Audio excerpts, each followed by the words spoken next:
Hello, hello, hello. It is time to get some predictions done here on UFC 309. Let's just get this out of the way. I don't like this card. A great deal of that problem is the main event, but there are also elements of the card that I don't like otherwise. It's not just a main event thing, but it is predominantly the main event. And if you've not been paying attention, the issue with the main event is that Jon Jones is fighting to defend his UFC heavyweight title against Stipe Miocic. Stipe is 42 years old, which is, for the most part, old by MMA standards. Not always. There are exceptions to the rule, but generally speaking, above 40 is considered old. And Stipe Miocic, despite being a former UFC heavyweight champion, the holder for most title defenses in a single reign at heavyweight, is a retired fighter. If you listen to him talk post the Francis Ngannou number 2 fight, he has identified as a retired fighter. He has been introduced as a retired fighter. He has been not training seriously. His words. He has not moved well, we'll put it that way. When he's come out to hype this fight, there has been moments where, well, and the previous fight, because of course these two were in a fight back in November of 2023. Previously, there were moments where he moved quite poorly on his leg, specifically the right hip. I think would be the problem, but I could be wrong. There are other options. Could be knee. Could be a number of things. But like not moving with the grace, elegance, and fluidity that Stipe Miocic in his prime moved with. And what makes this worse is, of course, that the UFC has an interim champion, Tom Aspinall, that Jon Jones has been going out of his way to tell us how much he's not going to fight him. Now, there are some theories that, he's just trying to hype up a fight with Tom Aspinall, which I guess, but just fight Tom. Like it's kind of weird. Is like it's the idea of like he's trying to make us hate him so much that we'll buy the fight. It's like if you're not buying Tom Aspinall versus Jon Jones, I don't think a hate of Jon Jones is going to make that happen. Especially because the hate would be reduced if he were to just fight Aspinall. If he was just to go, psych, it was an act the whole time, and be like, well, that was very stupid, but like, I don't know. Like, I don't understand. I don't know what business driver that would be. So, all of that said, do I understand why Jon Jones is doing this fight? Absolutely. It is a fight that looks very good on his resume. A battle between the 205 go to the UFC and the heavyweight go to the UFC. Quite possibly.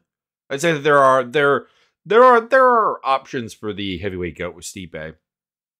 Specifically, if you want to go back to like Brandy Couture, if you want to go way back in time, there are some options. And then there's even like Francis Ngannou, who beat Stipe. But realistically speaking, if there's a short list of GOAT contenders for UFC heavyweight, Stipe is on it. He is top 3, bare minimum. He is on the Mount Rushmore. And it looks good on the resume. And it's easy money. Because again, like I said, he's fighting a guy who's retired, who stopped training at a serious level, and who has seemingly some physical deterioration going on. And from Stipe Miocic's, point of view, it's obvious why the fight's happening. He's said it before that like the only thing that would bring him back to the UFC would be a big load of money. So they drove a dump truck load of money up to his house. He's not made of stone. And from the UFC point of view, well, there seems to be a lot of fans who are actually like excited for this fight. And I don't understand it, but presumably it's going to do decent numbers. And also it serves to try to get everyone to forget about Francis Ngannou. If, say, Jon Jones goes out there and beats Stipe Miocic worse than Francis did, and also does it the first time, and also has a win in dominant fashion over Cyril Gane, people might just forget about the Francis Ngannou saga, and that is the UFC's help. So from those parties, I get this fight. I don't get this fight from the fans' point of view. It's not going to be a great fight. It's not super interesting on paper, and I don't expect a lot from it. Moving on, though, let's talk about betting odds real quick here. Betting in general.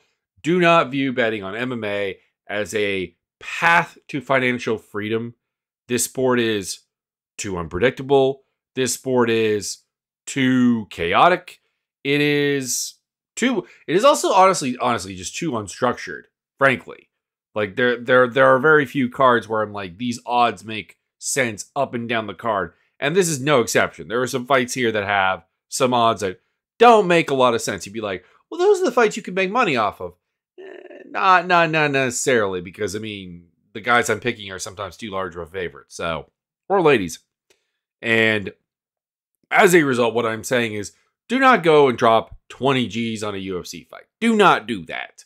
Unless you have a lot of money. If you have Elon Musk, Donald Trump, try to think of a left wing option, George Soros to go with the big bad on the left. If you have that kind of money, yeah, sure, go ahead.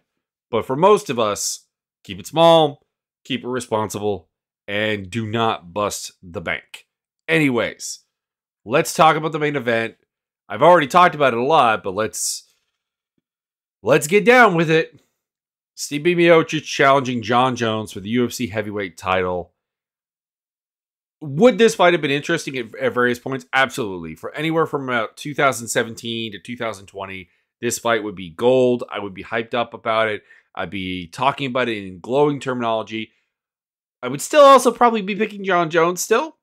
Stipe Miocic may be a heavyweight, but like he's probably not even bigger than Jon Jones. Jones has a 4.5-inch reach advantage. They are the same height. As far as the weight is concerned, Stipe Miocic weighed in at about 230 to 245 throughout most of his career, 15-pound area. Those are weights that theoretically you could cut to 205 from, realistically speaking. So he is not some huge, like it's not a Brock Lesnar or a Shane Carwin situation. It's not even like a Fabricio Verdum situation here as far as like the size is concerned.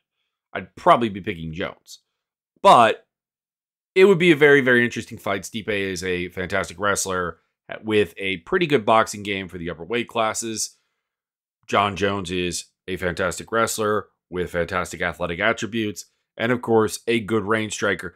Pretty bad boxer, honestly. It's kind of interesting that Jon Jones is not a very good pocket striker, realistically at all. It's just that if you're in the pocket with him, he'll tend to wrestle you.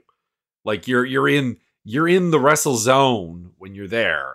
And very few people have actually managed to really make it happen. Like basically the list is Daniel Cormier to a certain degree, and then Alexander Gustafsson, who in the first fight with him did actually make a lot of pocket combinations happen, a lot of pocket sequences, and did win them. And arguably won the fight, which at the end of the day, I did think Jones beat Gustafsson in the first fight. I've watched it a couple times over.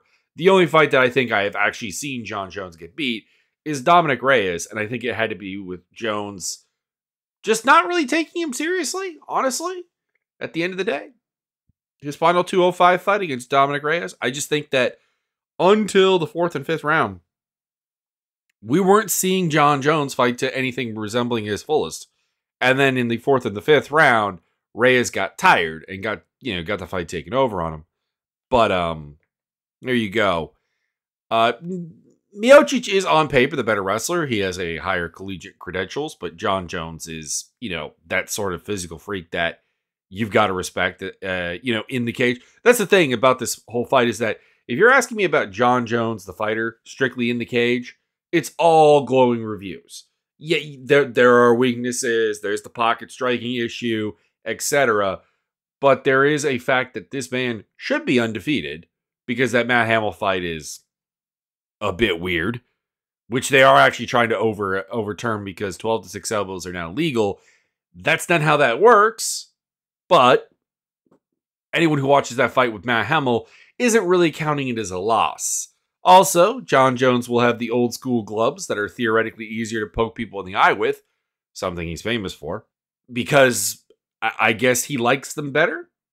That legitimately appears to be like the actual, like, no nonsense actual answer from the UFC is that Jon Jones likes the old gloves and we're going to give him the old gloves.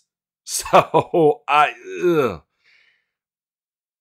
if this fight is like really competitive, I think it's because Jon Jones, who himself is 37 years old, maybe has hit a bit of a wall as far as the aging is concerned, and that Stipe Miocic can have a competitive fight with him in the boxing and wrestling realms and actually have some things happen. But I don't think so. I think, realistically speaking, again, I think that Stipe is a diminished product. I think Jones can probably take him down. I think Jones can probably work him at range. And I think Jones is probably going to TKO him at some point. Jones is a minus 549 favorite to minus 700. Stipe is plus 400 to plus 500. Co-main event, Charles Oliveira versus Michael Chandler. I'm looking forward to this fight. It's going to be fire, action, chaos, all the good things that like you expect from both of a Charles Oliveira fight and a Michael Chandler fight, and the fight that they had already had. But it does have a slight dampening effect, at least from an analytical standpoint, that this is a rematch. And it's a rematch that not really much has changed.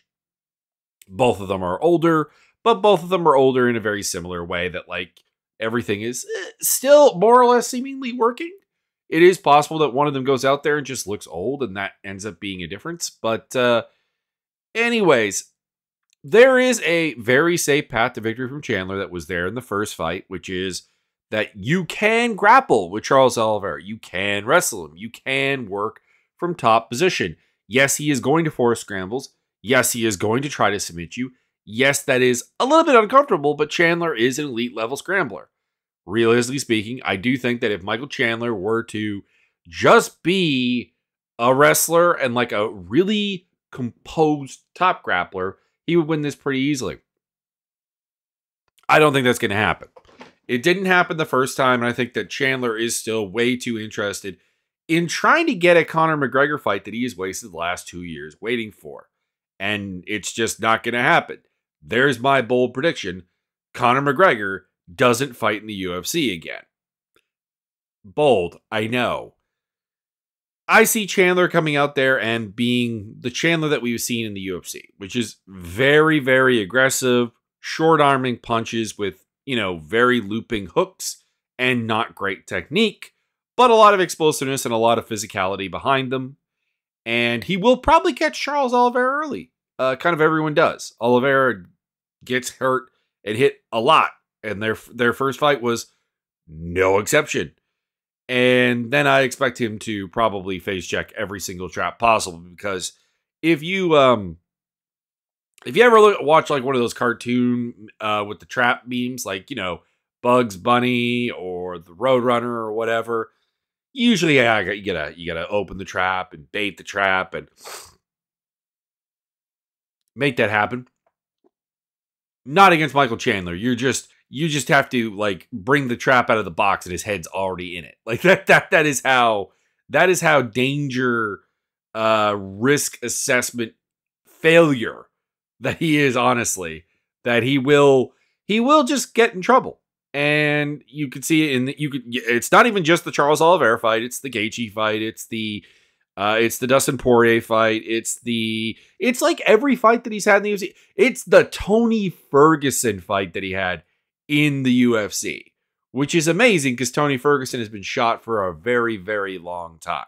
And about the only fight he's had in the last 4 years where he looked anything like the old Tony Ferguson was against Michael Chandler.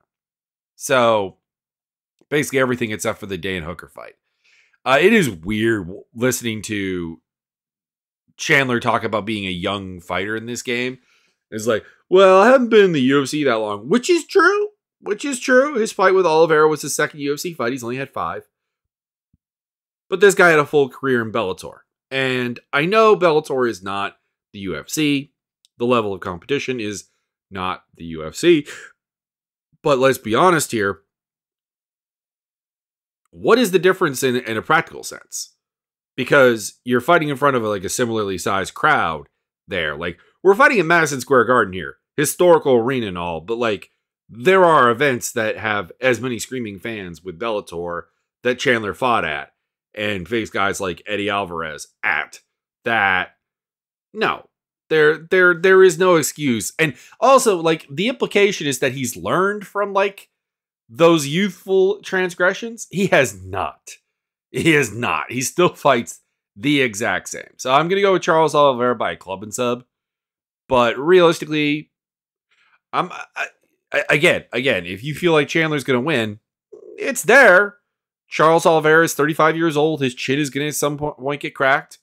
And we saw him get hit pretty hard by Chandler. So there's nothing that says that will not happen. But Oliveira minus 250 to minus 280. Chandler plus 200 to plus 215. I think that's actually the closest fight on the main card, if I'm not mistaken. Yeah, it is. So that's also probably a damning thing about this main card, is that like every fight is pretty lopsided except for this one, and then like Karine Silva versus Viviane Araújo, I guess is a by the odds somewhat competitive fight. Bo Nickel versus Paul Craig at 185 pounds. There's a test here. Paul Craig has submitted Magomed Ankalaev. He has submitted Nikita Krylov. He has submitted Jamal Hill, all by their mistakes and their, let's just say, problematic grappling game that like they kind of consented into utilizing against Paul Craig. But Bo Nickel is a incredibly high caliber wrestler, very good athlete. There are some issues with his striking. I think a lot there has been some hype about his striking, that like he can strike a little bit too, and it's like, I'm not sure what fight that ever came from, to be honest, because his UFC run of beating Cody Brundrich, Val Woodburn, Jamie Pickett, there's not one of those fights that gives me any real hope for like the striking. I mean, he did knock out Val Woodburn in like 38 seconds, but Val Woodburn is not good, and also like an incredibly short 185er. But Paul Craig is not a good striker either. He's the better striker, but he is not a good striker. And he's also a guy who's really struggled with this 185 run as far as durability is concerned.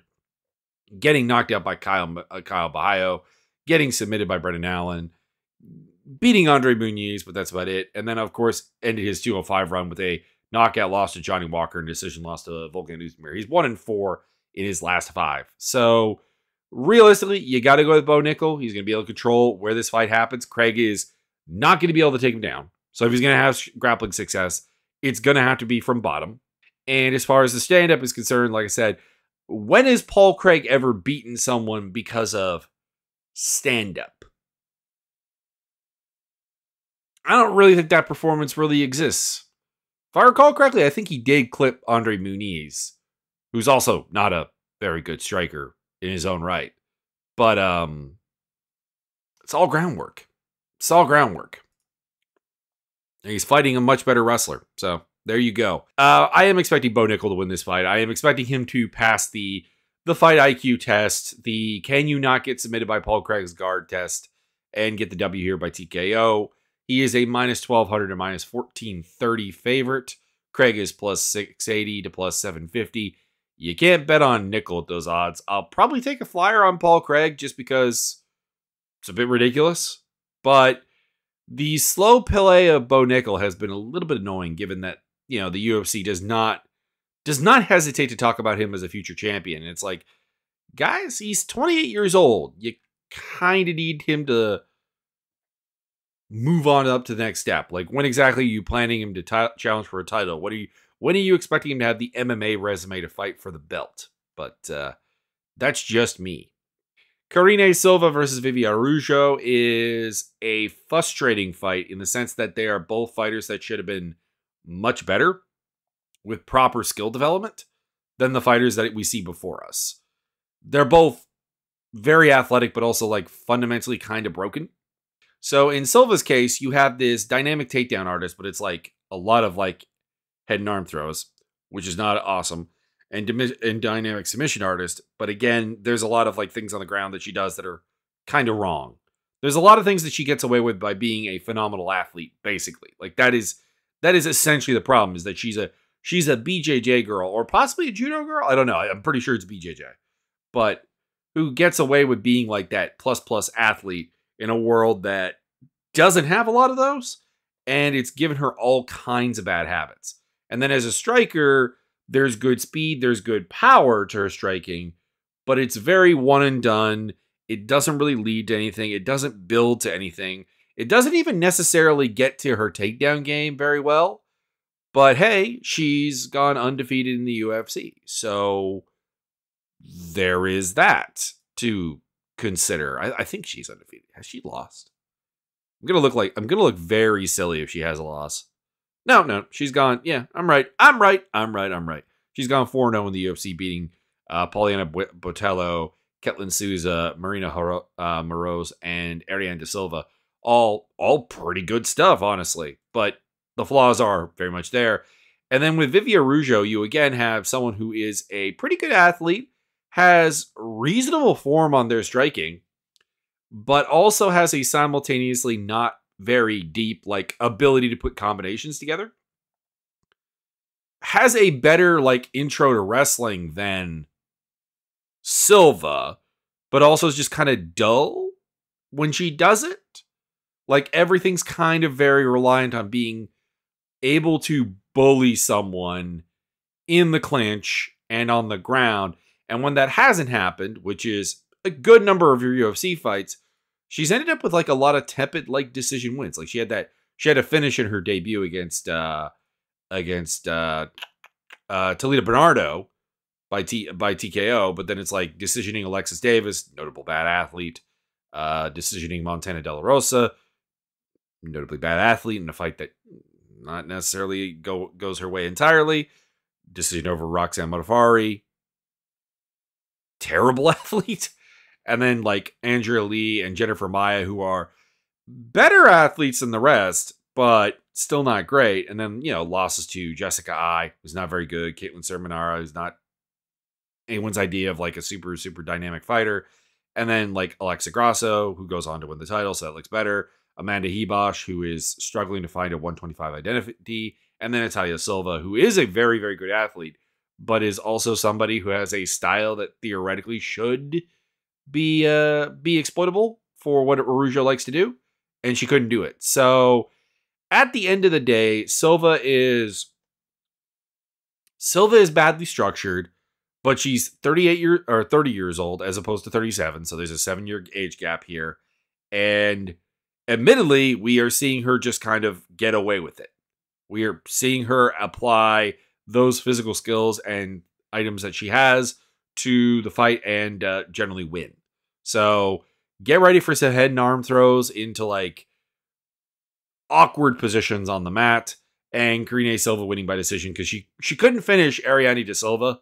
So I imagine that the only other decent athlete that she's fought in the UFC, or good athlete I should say, is probably not going to get finished by her either. So Silva by decision, she's minus 275 to minus 305. Araujo is plus 210 to plus 240. And then we get to Mauricio Rufy, or Mauricio Hufi. They say Rufy, but like are generally an H sound in the Brazilian, Portuguese, versus James Lontop, or Yontop, pardon me. And I have no idea what this fight is even like happening, really. Don't get me wrong, Mauricio Hufi is an interesting fighter. He's very, very big for the weight class, very athletic, very dynamic, and fighting out of the Fighting Nerds. They seem to put together some good stuff, even if I don't really love the gimmick. But this feels like his last fight. He already beat Jamie Malarkey. What are we doing? This feels like a step back. Lontop is another tall, big, 6 foot tall, 73 inches, lightweight kickboxer who is not a great athlete, and whose game I think is based on the idea that he can be a good athlete. And that's kind of the problem, is you've got two guys who largely want to stand and bang, aren't really going to introduce much of a change up as far as wrestling is concerned, or making this into a really like scrappy little clinch fight or whatever, but are really going to just kind of like want to both exchange in the pocket. Hoofy has serious defensive liabilities. There are a lot of things he does badly. There's a lot of the flash as opposed to the substance in his ideas. And it's just Lon Top is himself maybe the better technician of the two, but it's like it's not by much, and he's just a much, much worse athlete. So again, we've already seen Hoofy knock out Jamie Malarkey. Why is the same thing not going to happen here? So, and it's on a main card, so I think that makes it a little bit worse. So, anyways, Hoofy by TKO, he is minus 800 to minus 950. Lon Top plus 500 plus 600. There you go. Lon Top's never been finished with strikes, so we could be on for a first time on that one. Feature prelim, Jonathan Martinez versus Marcus McGee. This is an interesting fight. It's a massive step up for the 9-1 Marcus McGee, who is facing off with, a resume that the best one is Gaston Bolaños, and now it's here you go, Jonathan Martinez, who is, if not a ranked bantamweight right now, has, I think, been a ranked bantamweight at some point with the UFC. Let me have a look at this here. UFC rankings, please. Go down to the bantamweight section. Bantamweight, there you go. Yeah, Jonathan Martinez, number 13. So, like, you go from Gaston Bolaños, who arguably doesn't even really belong in the UFC, and to a ranked fighter. So, that's a huge step up. That being said, I'm pretty bullish on it. McGee is a fantastic athlete, trains out of the MMA lab. They tend to have very, very good game plans. There is an obvious gap in Martinez's game that I think McGee can probably exploit. He's got the physical attributes to close the distance and make this into a pocket fight, and Martinez is not very good at that. And then if it goes to the clinch game, which Martinez will sometimes use to try to smother somebody who is fighting in the pocket a lot, I don't see McGee having a problem there. It's not like he has a problem with the clinch. It's not like there's a weak wrestling game there. It's not like there's a weak physical, not strong game to him. McGee is like a case of a guy who, if he got into the UFC earlier with more fights, we probably would be actually like really, really hyped for his future. It's just that he came in as I want to say a 32-year-old. I could be mistaken. Hang on. Let's pull this up real quick. Let's see here. UFC debut. Yeah, a year and 6 months ago. So yeah, 32-year-old and 32-year-old with a limited resume and nothing to really get that excited about. Like, he was kind of just like an athletic can crusher who was a bit old, but like he's shown some like really sharp like adjustments in fights and ability to follow game plans, and that he is that special kind of athlete. So it's a bit of a shame that we didn't have him like, I don't know, 5 to 10 years sooner. That would have been really awesome. But with Martinez, the issue is that he's got phenomenal low kicks, great range game, has the frame for it, being 5'8" with a 69.5-inch reach at 135 is, ample. And he is very, very uncomfortable when he has to fight in the pocket, and not necessarily the greatest at avoiding it. Like I said, he tends to get people in the pocket with them and then just kind of like grabs them and clinches with them. And I've never been that impressed with the clinch aspect. I think if the clinch game was like super violent or super heavy on the wrestling, I'd probably have a greater feel for it. Still, he has beaten Adrian Yanez. He has beaten Said Nurmagomedov. That being said, I think Yanez is just a bit of I don't want to say dumber, but less sophisticated, less game planning fighter. And Said Nurmagomedov is a guy who runs out of gas really quick. And I don't think McGee's either of those guys. So Marcus McGee by decision. He is a minus 138 to minus 140 favorite. Martinez plus 110 to plus 124. Chris Weidman versus Eric Anders. This sucks. It's winnable for Chris Weidman because Anders finds his way into the clinch with just about anybody. And theoretically, that would be a place where Weidman could apply his wrestling. But like, I'm not going to pick Weidman to win fights. I know he did beat Bruno Silva recently, but like, talk about a foul-heavy performance.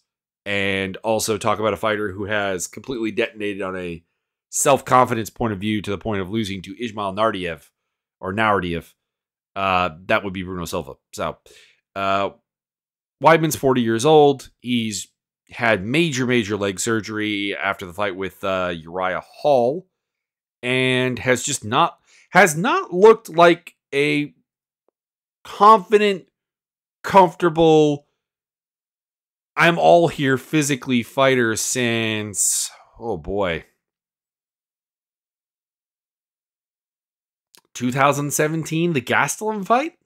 I guess you could see like Omari Akhmedov, but like I am not on board with that.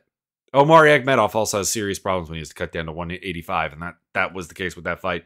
Like I said, the only thing that really gives any hope here is that Anders is not really functional in staying out of the clinch.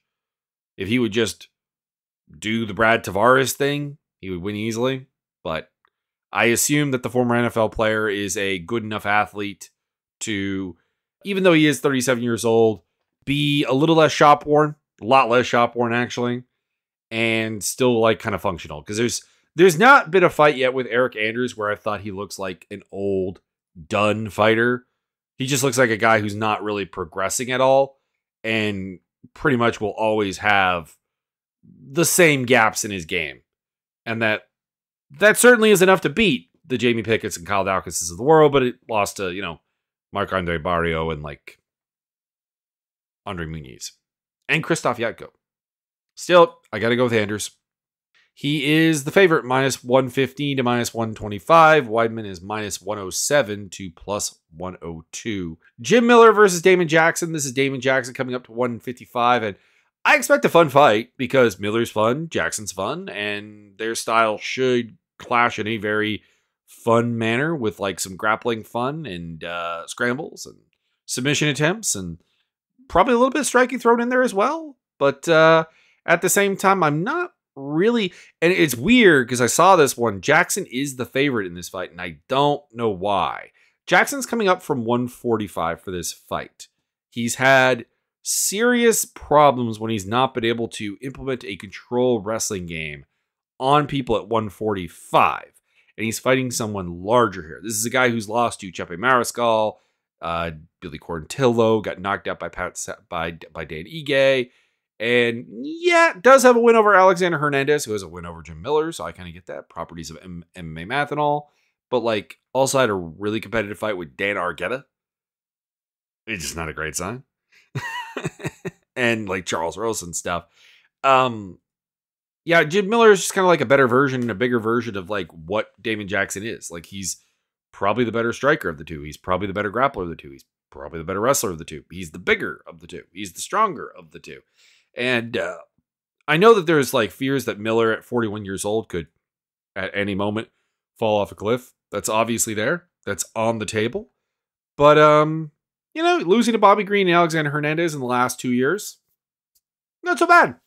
In the meantime, there's also wins against Nicholas Mauda, Donald Cerrone, Jesse Butler, and Gabriel Benitez. So, yeah, I gotta go with Miller here. I mean, I guess there's that Joe Slecki fight back in 2021 that is a recipe for success for Damon Jackson.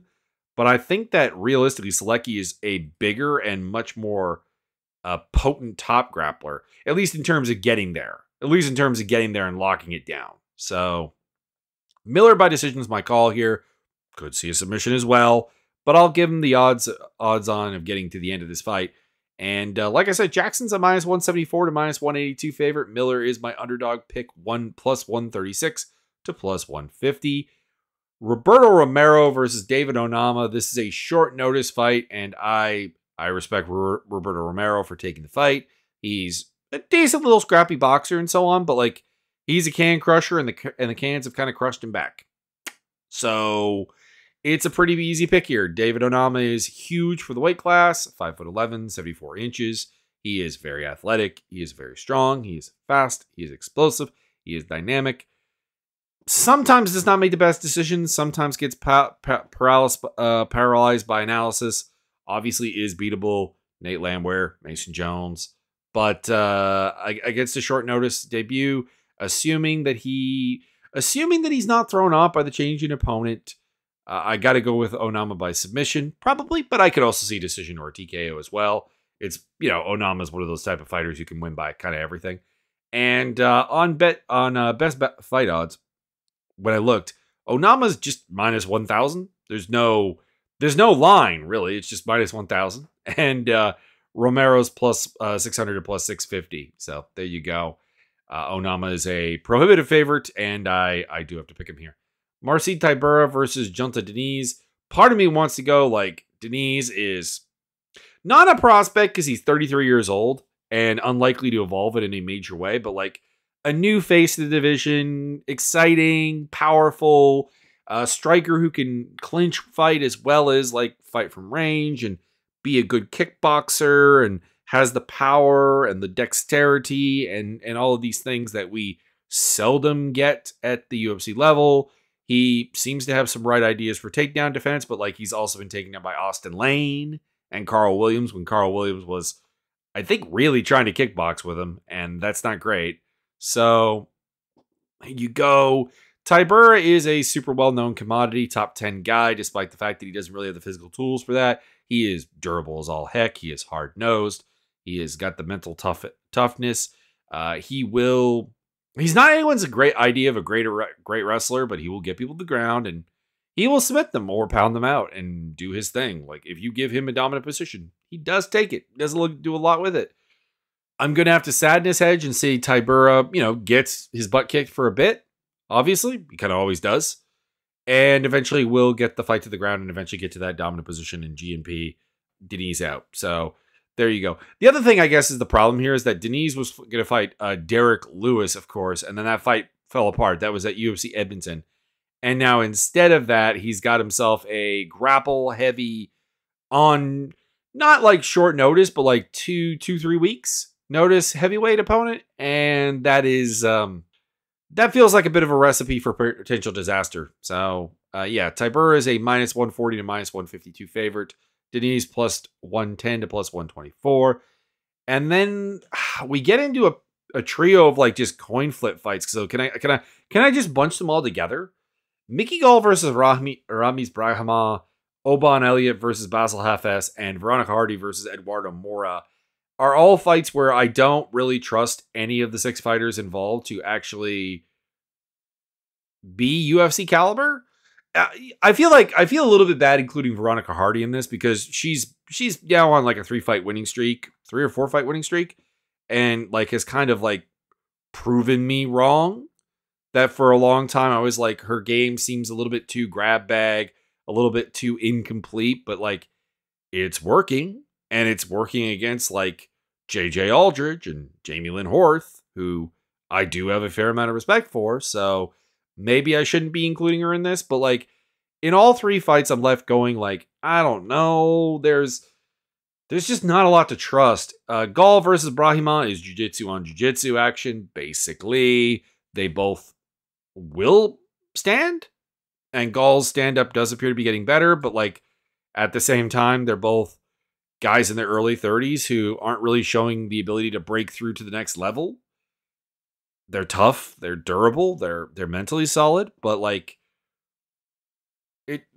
there was a time when Mickey Gall seemed like he was actually like kind of rising when he beat Sage Northcutt. Like it was kind of like, there might be something to this kid. He's got a good frame, 6'2", 74 inches, learning to strike, good natural grappler, obviously, but like I don't know. None of looking at his fights after that, none of them inspired. I mean, I guess George Sullivan, but like outside of George Sullivan, none of them inspire faith at all. And watching him lose to Basil Hafez, who we're also going to talk about, has left me pretty much stuck going with Brahima. That Brahima is the more functional wrestler of the two. That's the big thing, is that Gall getting to his grappling game seems to be an actual problem. And Brahima is super durable, and the only way to stop him is basically to cut his ear off, Max Griffin style. So, Brahima by decision. He is the underdog, plus 106 to plus 122. I get that. I feel that. Gall is just a more recognizable name, if nothing else. Gall is minus 132 to minus 145. I could totally see Gall winning this fight, but like there's nothing to trust there. And it's the same with Oban Elliott and Basil Hafez. In both their cases, I just don't think that they're good enough athletes. Really. Like, Oban Elliott is a reasonable pocket boxer and range boxer. His fight against Preston Parsons did impress upon me that he can stop some takedowns. Parsons went like 1 for 9 on takedowns, which is really impressive. That's a win that I didn't think he would get. So maybe I need to reverse course, but like, I don't know. Nothing about his regional record and fights really made me like, I was not excited when he got signed. And there were people who were. So if Oban Elliott goes on to have like a really solid career and a really good performance here, they can point and laugh at me and go, ha ha, Nelson Muntz style. But I don't really see it. I am going to pick him here though. Basil Hafez, like, his good performance is losing to Jack Della Maddalena on short notice when Della Maddalena was having like the worst fight IQ you have ever seen. So, yeah, I don't really trust Hafez's takedown game, and I don't really trust his striking either. He did beat Mickey Gall, though. But that's Mickey Gall. See above.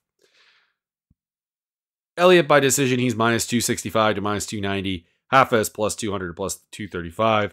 I don't know why this fight is taking place before the Gall Brahimov fight, but I guess name value. And then, like I said, Veronica Hardy, grab bag treats. Also fought at 135 a lot for her career, which was obviously not the good place to be. She's 5'4" with a 64-inch reach. There's obvious, physical problems with fighting at that level. She's lost to a one-dimensional grappler before in Jillian Robertson, and also to Andrea Lee and Ashley Evans Smith. Although Andrea Lee, not a one-dimensional grappler, but like imposing the grappling game on her was how they won that fight.